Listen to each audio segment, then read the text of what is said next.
Bonsoir à tous, c'est encore Laurie pour ce mardi folie. Je suis ravie de vous retrouver et cette fois nous allons peindre ces super tableaux marbrés or à la mode qu'on voit partout. On va le peindre sur les ongles et pour ce faire on va utiliser une technique de marbrage vraiment très simple et hyper rapide en clientèle. Première chose, là j'ai fait un espèce de mélange de plusieurs Magic 3 en 1 dont le rose pommette pour avoir une couvrante, mais vous pouvez prendre n'importe quelle couvrante. Je prends maintenant mon Magic 3 en 1 noir. Regardez cette pigmentation, c'est fou. Ça, c'est pour en fait faire les ongles extérieurs. Donc là, vous appliquez le noir sur les ongles extérieurs. Le Magic 3 en 1 n'a pas besoin de base, mais si jamais c'était dans le cadre d'un remplissage, écoutez, vous faites votre remplissage, vous dépolissez bien la surface et vous appliquez le Magic 3 en 1. Je vais aussi réaliser des French. Donc pour ces French, vous me connaissez, je suis assez adepte du tampon parce que ça me fait gagner pas mal de temps. C'est assez sympa, quoi. Donc voilà, je fais au centre. Après, je tourne un petit peu, je tourne encore un petit peu. Ça va pas vous faire une French parfaite, mais ça va vous faire gagner un temps fou. Après, j'ai juste à prendre mon petit liner et j'arrange un peu le sourire et les côtés. Donc là, je fais le deuxième. Donc je vous montre comment je fais en un seul coup. Je fais ma deuxième French.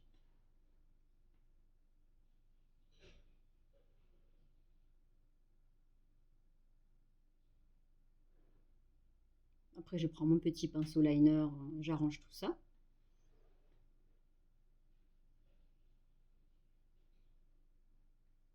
Et voilà le résultat. Donc vous pouvez catalyser au fur et à mesure, flasher 5 secondes, ou alors vous catalysez tout d'un coup à la fin. Je vous conseille quand même de flasher 5 secondes entre chaque, c'est mieux. On prend ensuite un papier chablon, et là je prends le base gel M&M's. Vous pouvez prendre n'importe quelle base, et même une finition, peu importe. Essayez avec plein de choses et trouvez ce qui va le mieux pour vous. Chaque façon de faire est différente et ça fonctionne, mais trouvez ce qui vous va le mieux. Là, je prends le gel art blanc parce que j'adore cette gamme de paints. Ce sont vraiment des gels spécifiques, comment dire, vraiment spécifiques au nail art. Lui, il est hyper pigmenté, un peu comme le gel stamping blanc. Mais ce que j'aime avec celui-ci, c'est que, je sais pas, j'arrive à avoir des marbrés un petit peu plus précis. Il bave un petit peu moins que mon stamping. Donc voilà. Ensuite, on tartine sur le papier. On essaye de faire vraiment du cracra. Une personne se reconnaîtra quand je dis ça. On fait du cracra et après on prend son stamping. Donc moi c'est un stamping tout à fait banal. Et on commence à piocher dans cette petite réserve qu'on s'est fabriquée. On peut attendre un petit peu. On peut attendre parce que le dessin va bouger en fait sur le tampon. Il va aussi bouger sur l'ongle. En fait c'est toute une technique d'un peu aléatoire, mais on laisse la peinture faire, quoi. On la laisse un petit peu bouger, se placer. Nous, on l'accompagne, on l'aide un peu, mais grossièrement, c'est un peu elle qui va se déplacer et faire le marbrage. Quand votre marbré vous convient, là, j'aime bien l'effet d'un coup que ça a fait, donc j'arrête et je catalyse. Donc après, hop, on récupère toujours dans le même petite tâche qu'on s'est fait et j'enchaîne les autres. Là, j'ai rapidement l'effet que je veux. En 3 coups, je me dis, ah, j'aime bien. Alors, je catalyse. Des fois, c'est un peu plus long. On repioche. Cette fois-là, je fais les French. Les French, la différence, c'est qu'il va falloir essuyer. Enfin, moi, je vais le faire. C'est pas obligé, hein, mais moi, j'aime bien quand ça fait très net, mon marbré sur la French. Donc, quand j'ai mon marbré qui me convient, je prends un petit coton, du cleaner, et je vais venir essuyer, en fait, les contours de ma French pour que ce soit parfait. Mais dans un autre nail art, on pourrait le laisser. Ça dépend de l'effet que vous désirez. Quand c'est essuyé, on catalyse. Je repioche encore et toujours. Ça va très très vite. Je ne sais pas si vous avez vu, mais on peut faire les 5 doigts en quelques minutes. C'est très très rapide, très sympa. Et ce qui est cool, c'est que personne n'aura jamais le même marbré. On essuie.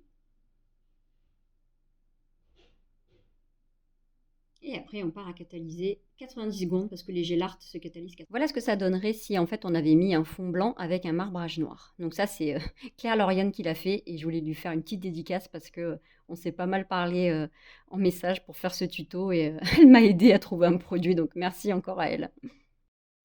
Donc ensuite, j'essuie mon papier chablon. Là, je prends le Liquid Gold. Qu'est-ce qu'il est beau!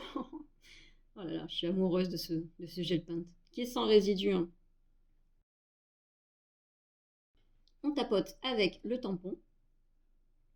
Et là aussi, en fait, il va falloir attendre et laisser un peu le gel se rétracter, bouger. J'attends un peu et quand j'ai quelque chose d'assez sympathique, là, je vais pouvoir venir tapoter en fait sur mes capsules. Là, ça va donner des petites taches en fait de marbrage, quoi. Vous savez, ces petites touches d'or là, j'adore ça. Et quand ça me va, on flash. Donc là, on n'arrête pas de repiocher dans le petit tas, comme tout à l'heure, hein.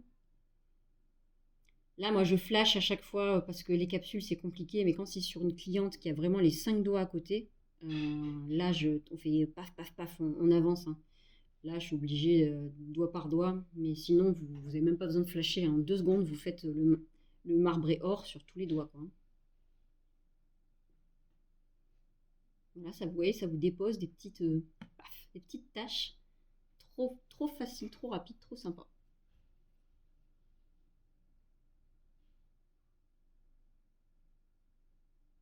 C'est vraiment comme sur les tableaux qui sont un peu à la mode là en ce moment.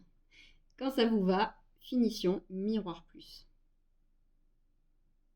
On pourrait s'en arrêter là, mais vous me connaissez, j'aime bien aller très très loin dans la décoration. Donc je vais plutôt rajouter un petit peu des strass. Mais bon, on pourrait s'arrêter à cette étape, c'est très très beau, hein. Et bon, je veux que ça brille. Donc là, je prends mes strass M-Nails. Je vais prendre la teinte jonquille, hein, qui va bien avec le marbré, je trouve. Je vais plutôt faire du jonquille et du noir. Donc avec le Fixing Gel Moira, je dépose à peu près une tache de gel là où je sais que je vais placer mes strass. Avec le Stick and Strass, je place mes petits strass. Et dès que ça me va, dès que j'ai fini mon design, je catalyse 60 secondes. On reprend le Liquid Gold Magnifique et le liner. Et là, c'est vraiment pour faire des toutes petites finitions. Parce que c'est vrai que les strass tout seuls, ça fait un peu bizarre, quoi. Moi, j'aime bien les accompagner de quelque chose. Donc là, je vais simplement faire une petite arabesque rapidement pour un petit peu accrocher tout le design, en fait. Que ça ait une harmonie entre tous les éléments que j'ai posés. Et dès que c'est bon, vous envoyez à catalyser. Voilà le résultat final. Écoutez, on a du granit, on a du marbre. Et vous avez vu, c'est très très très rapide, très très très facile. De toute façon, toutes les décorations au tampon, c'est rapide, hein. Donc voilà, pour les personnes qui aiment le marbre, n'hésitez pas. Vous pouvez changer toutes les couleurs, vous pouvez faire du marbré rose, du marbré un petit peu vert, jade, etc., du rouge, voilà, toutes les couleurs. Maintenant, la technique, vous la connaissez, c'est très très facile. En tout cas, j'espère que ça vous a plu, que vous avez encore appris quelque chose. Et